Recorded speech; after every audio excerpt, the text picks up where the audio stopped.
Siniar Raji Bersenandung.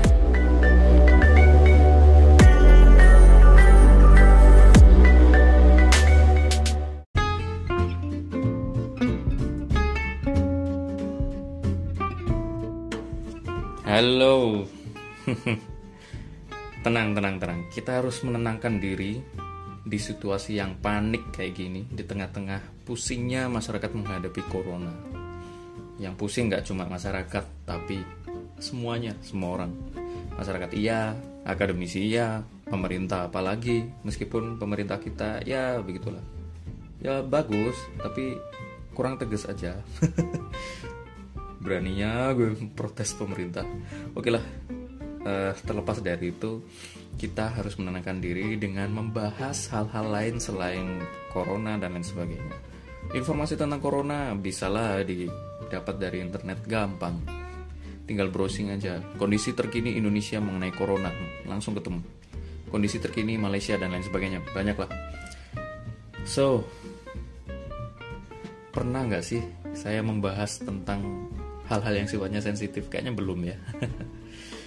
Pernah sih, waktu itu ada episode ditinggal nikah. Itu episode paling banyak didengerin di podcast Raji Bersenandung. Heran gue.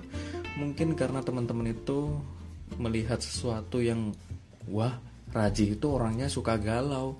Kemudian ngelihat ada postingan di Instagram saya, tulisannya aku ditinggal nikah, episode 8 kalau nggak salah itu. Ya orang-orang langsung rame-rame lah mendengarkan. Kalau misalkan sifatnya penderitaan gitu, menarik ya.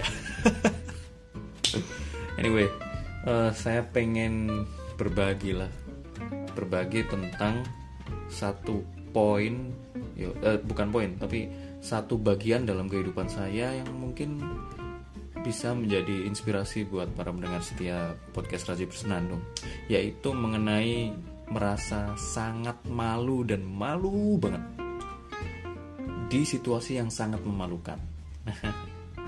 Gini, mungkin gimana ya, kondisi saya pada situasi dimana saya itu sangat malu banget itu banyak sekali, sering banget. Nah, mungkin bisa jadi pembahasan tentang malu ini bisa di beberapa episode. Nah, mungkin saya sedikit berbagi tentang malu di sini. Ya iyalah. Nggak, maksudnya saya pengen berbagi dulu di very first time I felt embarrassing moment ketika SD waktu itu. Waduh, malu banget. Malu semalu-malunya. Gini ceritanya. Waktu itu pelajaran matematika ngebosenin banget. Gurunya Pak Basuki waktu itu, Pak Rahmat Basuki. Pak Basuki, beliau tegas orangnya, kaku, dan setiap kali ngajar matematika kami bosen, khususnya saya yang gak suka matematika. Waktu itu saya duduk paling belakang bersama teman saya namanya Osi, cowok. Nah, Osi ini orangnya kocak, suka bercanda dan suka ngelucu. Dan ditambah lagi sifat saya yang ya gampang ketawa, receh banget gitu loh ketawanya. Selera humornya itu rendah banget. Apapun yang mungkin menurut saya lucu itu ya gak gini, maksudnya hal remeh itu bisa menjadi lucu bagi saya. Dan belum tentu orang lain tertawa. Nah, Osi ini suka bikin hal-hal receh yang membuat tertawa.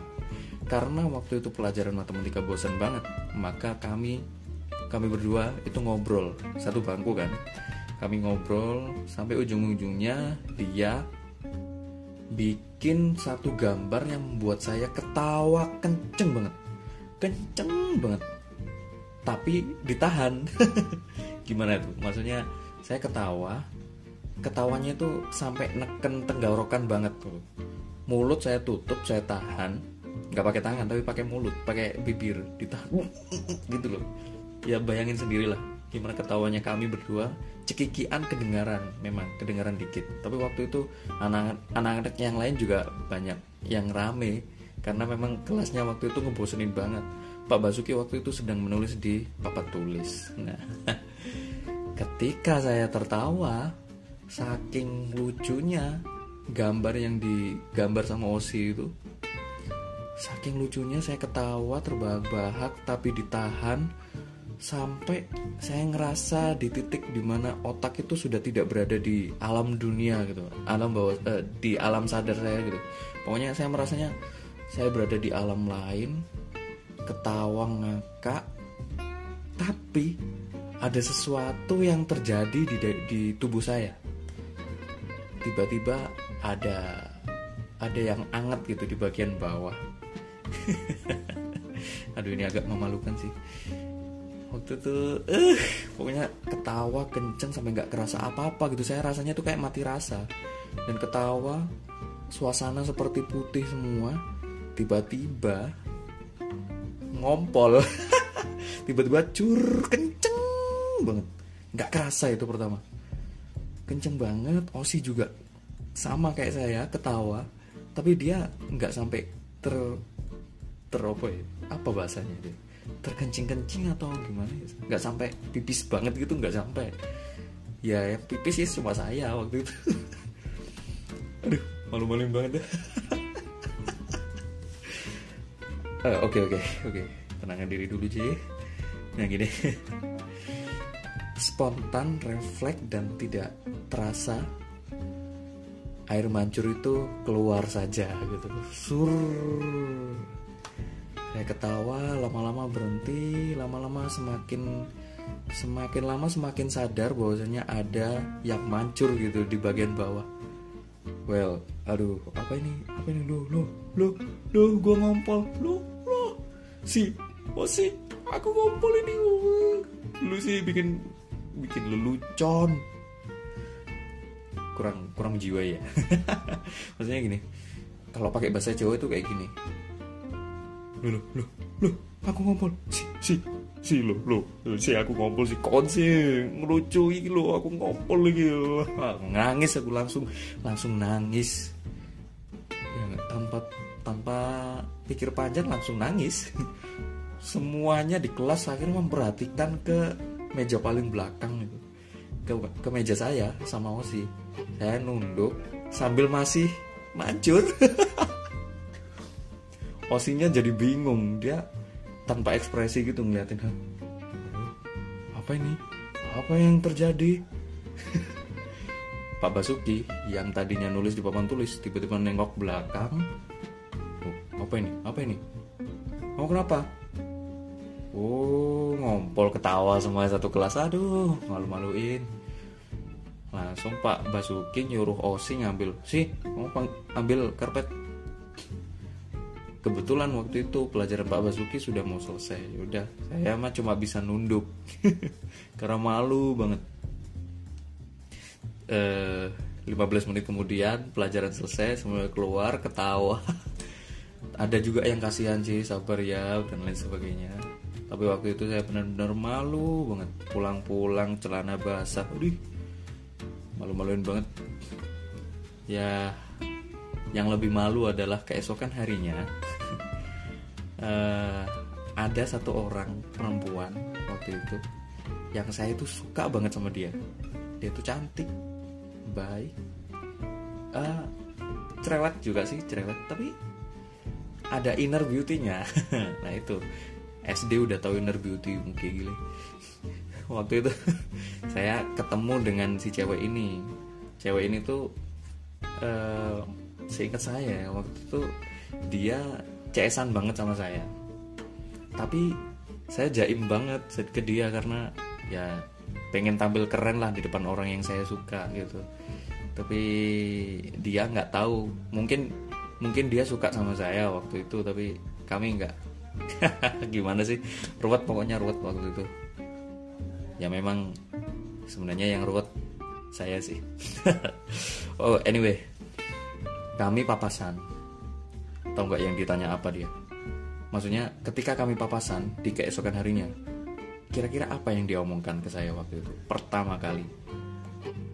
Ci, katanya anak-anak kamu kemarin ngompol ya? Aduh, malu banget, nunduk langsung, muka aku merah. Waduh. Tapi habis itu aku mikir, kalau ini nggak ku jawab dengan cara yang laki banget, nggak maksudnya gini, kalau aku tidak jujur berarti aku tidak laki banget. Ya sudahlah, ku jawab aja sejujurnya. Iya, kemarin ngompol sambil meringis memang. Ya sudahlah, ya dia ketawa, habis itu nggak sampai mempermasalahkan atau sampai ngejek-ngejek, itu enggak. Ya untung aja lah waktu itu aku bener-bener ngulus dada lah. Selamat saya waktu itu. Ya udahlah, itu salah satu momen yang memalukan. Momen memalukan yang lain akan saya share di waktu yang lain. Intinya pelajarannya adalah tertawa yang berlebihan itu membuat hati mati. Dan saya waktu itu merasakan hati dan perasaan benar-benar mati. Saya merasa seperti yang saya deskripsikan tadi ya, nggak tahu kalau misalkan ngena apa nggak deskripsinya. Yang jelas waktu itu saya ngerasanya saya benar-benar tidak ada di situ. Saya berada di sebuah ruangan putih semua bercahaya, nggak ada siapa-siapa, dan saya merasa tidak berpijak di atas tanah waktu itu. Dan ya nggak ngerasain apa-apa. Tahu-tahu cur aja gitu, tahu-tahu mancur aja ini air kencing. Aduh, itu pelajarannya dah. Habis itu ketika saya tertawa terbahak-bahak, saya coba tahan, dan ketika saya tertawa, mulut saya berusaha saya tutup. Nggak sampai ngakak banget sampai mangap gitu, enggak. Memang ini agak aneh sih, karena yang kebanyakan yang tertawa kemudian mulutnya ditutup itu perempuan. Tapi bagi saya nggak ada salahnya, itu sopan-sopan aja. Toh dengan seperti itu saya bisa menahan tertawa yang terbahak-bahak gitu. Ngakak boleh, tapi saya harus bisa kontrol diri lah. Kalau tidak dikontrol ini, waduh, lupa. Waktu itu sekali seumur hidup, waktu itu saya merasakan lupa, benar-benar lupa diri banget. Ya udahlah, itu aja di episode kali ini. Semoga ada pelajarannya dan ada hikmahnya. Semoga kita sehat semuanya, terhindar dari virus mematikan, dan tetap sehat selalu. Semua urusannya lancar meskipun work from home, dan rasa bosannya cepat-cepat terobati. Semoga corona semakin terkikis, menghilang hari demi hari sesegera mungkin, biar kita bisa segera jalan-jalan. Terima kasih, sampai jumpa di episode berikutnya.